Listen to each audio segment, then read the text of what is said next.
Number 1. When two Muslims fight each other. Number 2. How is worshipping others besides Allah? Number 3. Three signs of a hypocrite. Number 4. Characteristics of a hypocrite. Number 5. Reward of voluntary prayers. Number 6. How is to be martyred in Allah's cause. Number 7. Reward of observing fast. Number 8. How to go with religion Islam. Number 9. How long did Muslims offer prayers facing towards Baitul Muqaddas, Jerusalem? Number 10. What happened when Muslims changed their direction?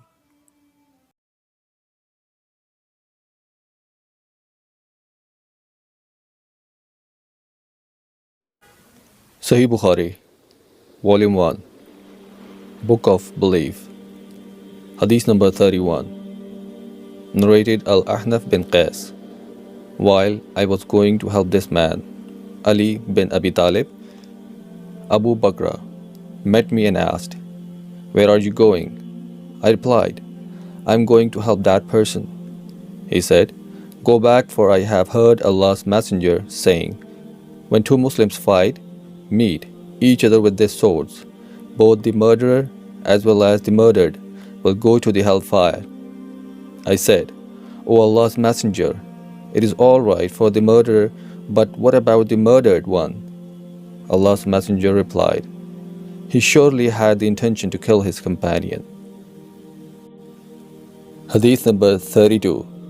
Narrated Abdullah bin Masud. When the following verse was revealed, "It is those who believe in the oneness of Allah and worship none but Him alone, and confuse not their belief with zulm, wrong, that is by worshipping others beside Allah. For them only there is security, and they are the guided." The companions of Allah's Messenger asked, "Who is amongst us who had not done zulm, wrong?" Then Allah revealed, "Verily, joining others in worship with Allah is a great zulm, wrong indeed." Hadith number 33. Narrated Abu Huraira. The Prophet said, "The signs of a hypocrite are three. Number 1, whenever he speaks, he tells a lie. Number 2, whenever he promises, he always breaks it, his promise. Number 3, whenever he is entrusted, he betrays, proves dishonest. If you keep something as a trust with him, he will not return it." Hadith number 34. Narrated Abdullah bin Amr. The Prophet said, "Whoever has the following 4 characteristics will be a pure hypocrite. And whoever has one of the following 4 characteristics will have one characteristic of hypocrisy, unless and until he gives it up." Number 1. Whenever he is entrusted, he betrays, proves dishonest. Number 2. Whenever he speaks, he tells a lie. Number 3. Whenever he makes a covenant, he proves treacherous. Number 4. Whenever he quarrels, he behaves in a very imprudent, evil and insulting manner. Hadith number 35.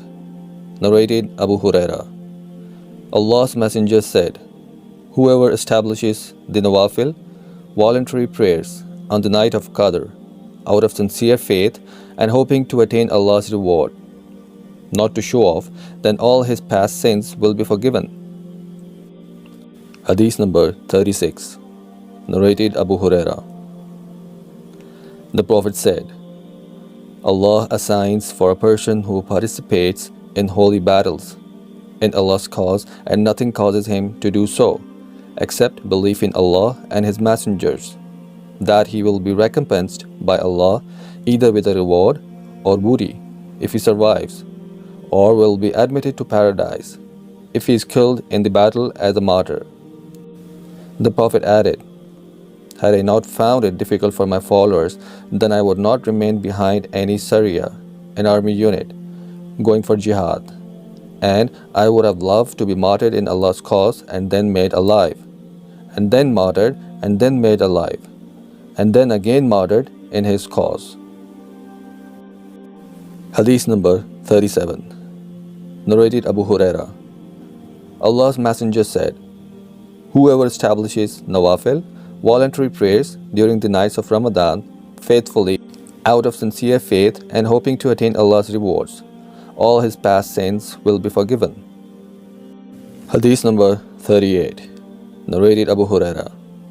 Allah's Messenger said, "Whoever observes fast during the month of Ramadan out of sincere faith and hoping to attain Allah's rewards, then all his past sins will be forgiven." Hadith number 39. Narrated Abu Huraira. The Prophet said, "Religion is very easy, and whoever overburdens himself in his religion will not be able to continue in that way.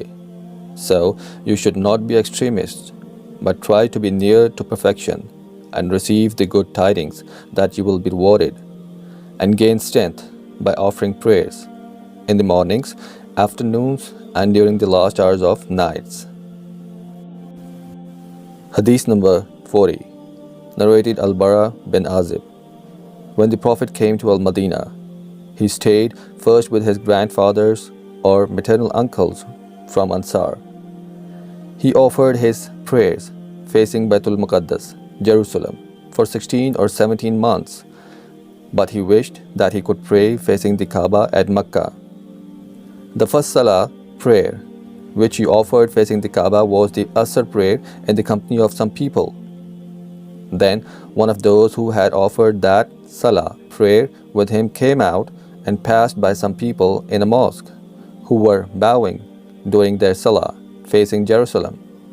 He said, addressing them, "By Allah, I testify that I have offered Salah prayers with Allah's Messenger facing Mecca, Kaaba." Hearing that, those people changed their direction towards the Kaaba immediately.